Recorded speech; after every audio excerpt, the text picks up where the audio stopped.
Gün doğmadı Kırım'ın semalarında. Ağlar mısın? Üzülür mü? Yanar mısın?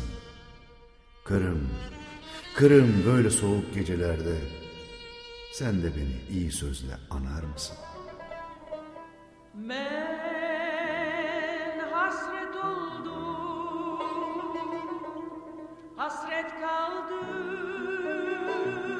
vatanıma. Yüksek dağlar men Kurgen'de,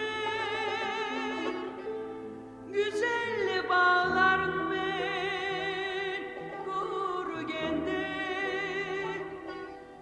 Karadeniz men Kurgen'de